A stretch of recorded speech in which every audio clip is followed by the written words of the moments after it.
Moving on. Gordon says, hey guys, I hope you are all still well and safe. Thank you, Gordon. I believe all of us are. He says, I have two quick questions I need your help with. Number one, I know you are not an advocate of creating mass page local lead gen sites. And that's true. I have not been for several years, for many years. However, I am starting a mass page type site. Actually, like I just got my content back from the writers. I ordered a really in-depth article for it. I can't really give away the details on that just yet, but I am starting a project where I'm going to be testing some of that in the next couple of weeks, and it's something that I'll be covering in the mastermind, as well as we're probably going to be doing some sort of an offer to our audience once I have the initial setup done, and there will be an opportunity to actually join with me on a probably bi-weekly basis to build sites, mass page type sites for local lead gen. So that's something that we'll bring you guys the details. We'll present you with the details as we finalize them, but it's probably going to be within the next month for sure. So anyways, getting back to the question, I believe that Google now has the ability to see that thousands of pages on a website were created simultaneously and red flag it. Is that correct? And if so, what in your estimation is the maximum number of website pages you can use software to create at the same time to avoid a Google red flag? Okay, I don't know the answer to that because I haven't done that in so long. It's probably been 4 or 5 years since I've even attempted any sort of thing like that. However, the way that I'm going to do it now is going to be to build out much smaller clusters of pages, like maybe a 10-mile radius around a particular location, and do it that way, and then also drip the build out. Just to be clear, the system that I'm going to be using will allow me to schedule the pages to be published as opposed to just doing it all in one big dump. For example, I used to use Lead Gadget years ago when I was doing a lot of mass page stuff, and that would build a 32,000 page or post WordPress site that would cover every single town name or city name in the United States, all in one fell swoop. And it was crazy. It didn't actually take that long to build a site. Like, preparing to build took the long time, but the actual build process only took a few minutes. And then the site would just we're talking, and if you added tags, like 3 tags per post, you're talking about 100,000 tag pages. And it was crazy. It was enormous sites. And then the way that they would index was it was strange. It was just like typical rules for money sites just didn't apply to those types of sites. And I don't know why.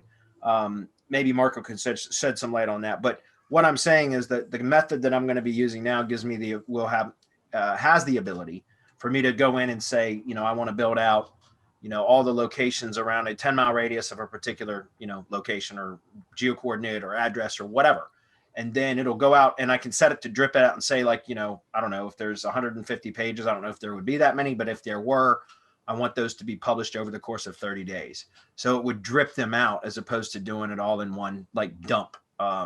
So again, I will share more of those details when the time is appropriate. But I do think there is a reason to use those that I'm going to be testing because of my new project that I've been working on for my new agency. This would actually fit really well with it if it's something that I can get to work. So more on that will be coming. Marco, what do you think about that? As far as think about it, you have a domain that the domain doesn't exist. All of a sudden you go in and buy the domain. Or let's take it another way. Maybe you buy an expired domain. Google knows everything about that expired domain. They might have even de-indexed that expired domain if you don't do your due diligence. But let's say you go and buy an expired domain. Suddenly that expired domain goes from a parking page to, I don't know, 50,000 pages. Anybody, it doesn't take Google to know and understand that that's a mass page build. Now that's not a problem. In and of itself, you creating thousands of pages simultaneously is not the problem. It's the value that you're providing in Google's eyes to the visitor. Because if you're just giving the visitor the same thing over and over and over again with just a couple of tokens flipped out, with just a couple of tokens change, city and service, maybe just whatever, There's really no value. There's no reason for that other than manipulation. Google understands that. We understand that. It's not difficult to code something to go look at timestamps and see this didn't exist. All of a sudden, this guy's submitting a sitemap with which we did. We went and submitted it to get it in there, and Google didn't care. And as a matter of fact, the more care that you took, make uniquifying. Now here's a word for you. To uniquify doesn't exist, but just to make it unique, then the better they would index, the better they would stick over time. Land Solutions Network still has a ton of pages that were mass built, and they're there to this day because Rob, who did the mass page build, took special care to make each page as unique as possible and to change things around. So if you're feeding Google the same divs, everything in the same place over and over and over again, just flipping out words, isn't that obvious? That no human being can create that number of pages that quickly? So whether that's a red flag, I don't think so. I think there's other things involved that raise a red flag, like how unique it is. How much value are you providing? How much manipulation are you doing? How much are you trying to get away with within the terms of service? So I think it's just more than they just, okay, I'm creating a mass page website that's going to raise a red flag and is going to get me killed.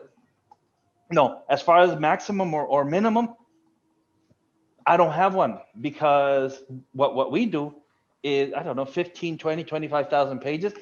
But I see how if you drip these out and you start submitting them as they drip out for indexing, how that would make it more difficult to pick out as a mass page build, instead of just a team producing the pages and content, which is what you're trying to do.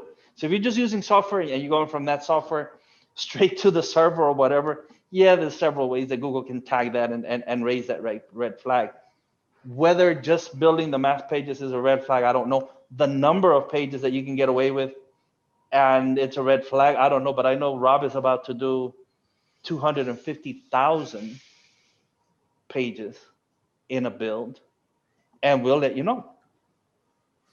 Yeah, and just to be clear, one of my, my new local agency, it's just strictly for tree service contractors, well, and landscaping and excavating contractors. But I built a directory site, and I'm doing one state at a time.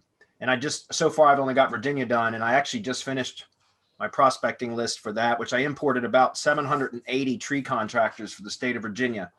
All in one fell swoop. I did it with a CSV upload to the directory theme that I'm using, and it created, roughly, 750 or so company pages on the directory site. And other than the SEO shield and a few ROIS expansions for some of the service categories on the directory site, that are all tree related, tree removal related, or tree service related categories. I really have, and I did I think about 15 press releases to the site. But other than that, I haven't done any link building to it or anything else. And you should see, and it's been about probably three and a half months now since I initially uploaded all those pages that were created, the directory pages, and which were very, very scarce in information. It just had company name, address, city, street, zip, phone number, and then a link to their website and a text-based link. It wasn't hyperlinked that's just the way that it worked when I uploaded the CSV file with all the contractor information. So it ended up being just a very small amount of text with literally company name, city, state, zip, phone number, and then a text link, not a hyperlink, but a text link to their website. And that's it. And then what I've been doing is, I contact the contractors through cold email and or voice drops, through phone, and ask them to confirm their company information. And anybody that replies back to me, then they get put into my sales pipeline. And then I have a whole process where we go in and actually gather all their information that we can find on the web about their company, and then optimize the directory page. And that is what I use as kind of my foot in the door strategy to get a conversation going. And it's been working really, really well. It's probably been the most successful type of prospecting method I've ever done, to be honest with you. But the reason I'm telling you this is because just through that process of optimizing, like again, importing 750 contractors all at once. And then, slowly but steadily, we're going through, I've got, my VA who does the optimization. Once a contractor replies and confirms their information, then we go optimize their page. And so she does on average, probably 4 or 5 directory pages per day. Sometimes it's many more, it just depends on how many people were replying. And what's happened is if you go look at Search Console, and I was going to pause the screen while Marco was talking, but I didn't get a chance to do it.